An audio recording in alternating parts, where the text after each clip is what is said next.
Welcome back. My name is Rustin, and this is Danielle Jones, and we're part of the pastoral team here at Whiteside Community Church, and we're starting a new Bible study series on the Gospel of John. We're calling it That You May Believe. And the reason we're calling that is that comes directly from the last section of the Gospel of John, John 20, verse 31, that says, "But these things are written so that you might believe." So John closes his gospel by saying that Jesus did many other signs in the presence of his disciples, which are not written in this book, but these are written so that we may believe. The community of John wrote this gospel with a purpose, right? It's great to know that when the gospels were written, they weren't just like random thoughts written down. They actually had a plan. They were trying to communicate something. And for John, what he was trying to communicate above all other things was his desire for those who read these stories to believe in the good news of Jesus. So within this text, the community of John uses imagery, metaphor, signs, anything they could to give us a clearer picture to the way of Jesus.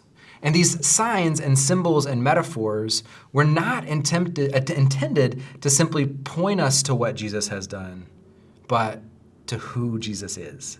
And it's, for me, interesting because what does it mean for us to believe?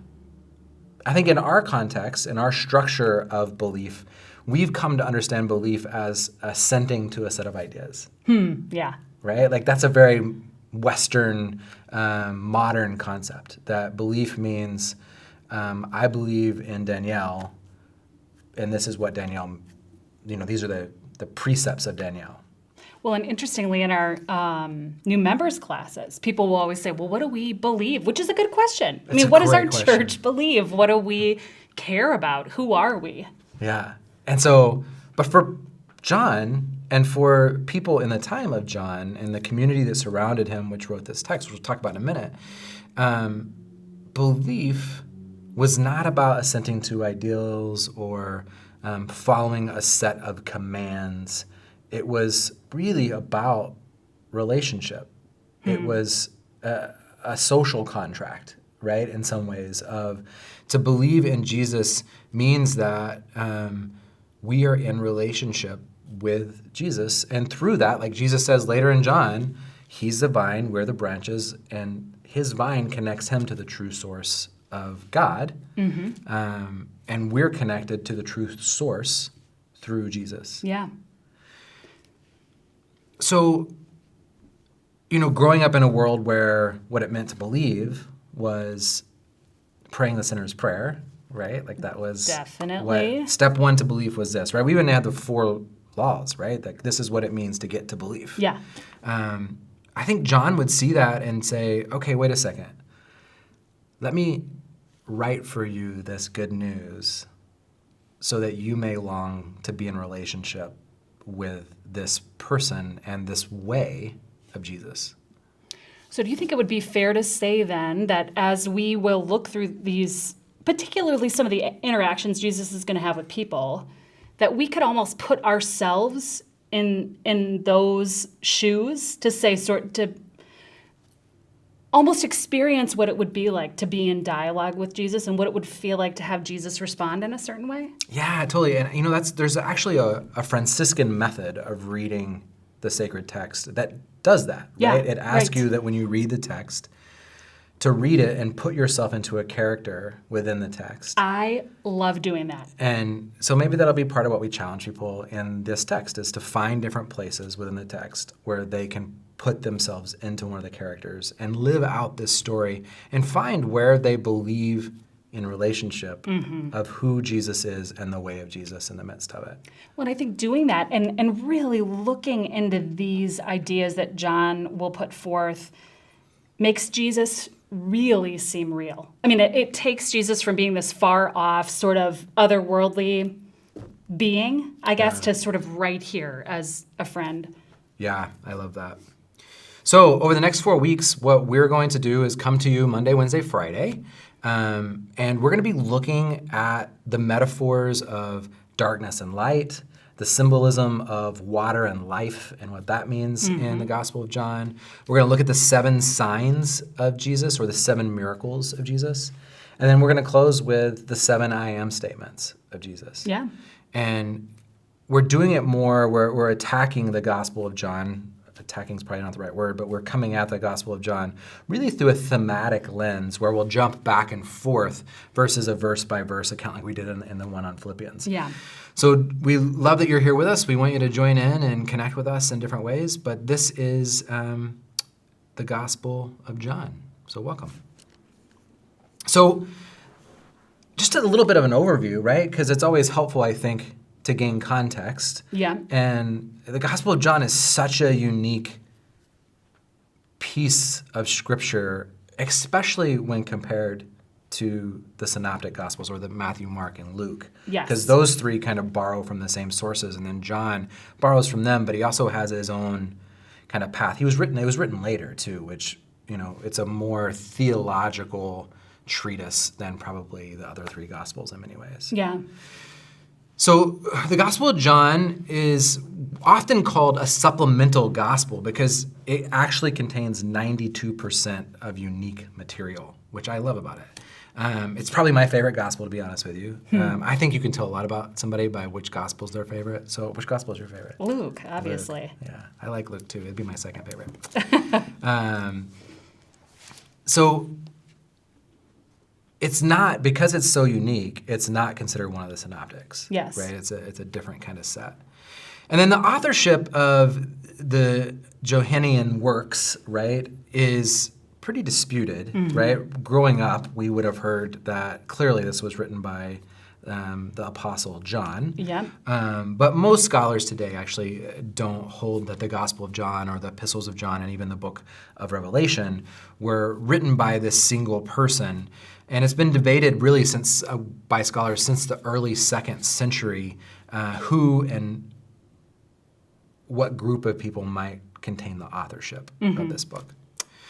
And the main debate around this centers about who wrote it and which of the writings can be ascribed to one author. There may have been a single author for the gospel and the three epistles. Traditional attributes, the tradition attributes all of these to John, right, like we said. But most scholars conclude that the Apostle John actually wrote none of these books, which is, this is why people go to seminary and they lose their brain. It's because we've been told this one thing in the church. Yes. And then scholars say, no, it's really not true. But I think that should be encouraging, actually, that it's not just one human sitting in a room, writing down his memories. I think that these stories become more real when you realize they're gathered by a community, they're lived out in community, and then they're passed down to people as part of their faith life.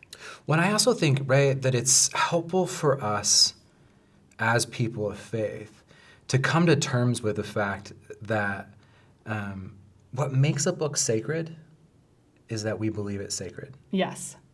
Right? It's kind of like the American dollar. There used to be backing for that. Yeah. Like there used to be gold in the bank for every dollar made. Now there's not. The only thing that gives that dollar worth is that you and I believe that dollar has worth. Yeah. And the same is true with the Gospels and with the entire biblical context is the way that it was put together where it was pulled from groups of people who already held this book to have valued meaning in people's lives. Yeah.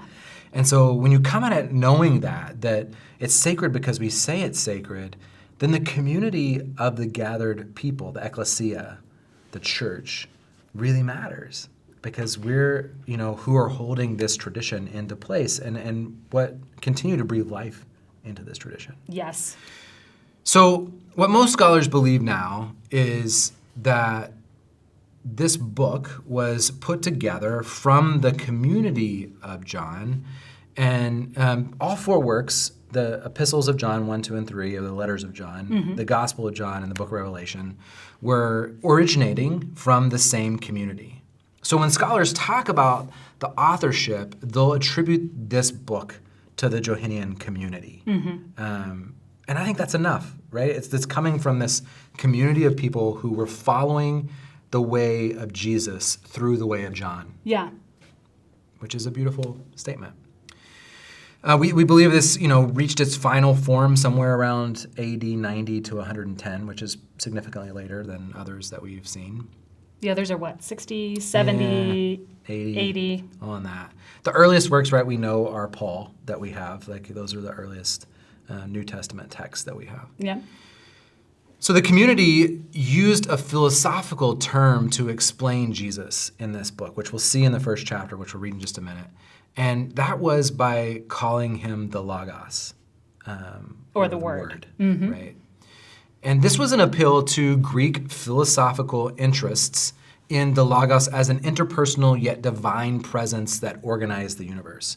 So part of what John is doing in the very beginning is he is speaking to a very specific audience, Yeah. right? Who are already in dialogue about some of the things that we might find less familiar, right? Like we would never use the word logos, or I would never call someone the word, but it's not our philosophical framework. It was theirs. Yeah. So part of what John is doing, even in that first chapter, is he's connecting the Hebrew Bible to his text. He's connecting the philosophical movement of the time to this text.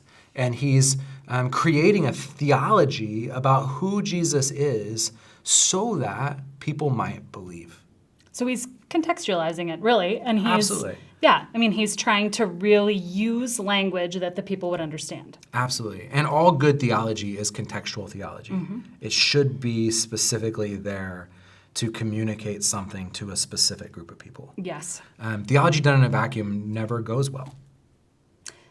And it's important to understand everything we're talking about right now, to know where things come from so that you can fully understand what was trying to be communicated. And that's why we Absolutely. have to continue doing that work these days. Some people get freaked out by that. They really do. But it's really important to realize we are constantly doing this kind of work, trying to figure out what does God say now about how we are to live and how we're to be in community and how we're to serve the world. And I think if we're honest about it, I think if we look back, we can really begin to acknowledge that we all already do this anyway. Well, we really have to, because the You have world to. is constantly changing. And So, otherwise, the text would no longer have been sacred, right? Because how do you apply a first century text Yeah. to a 21st century life? well, people try to do that. There are churches that try to do that, and it doesn't.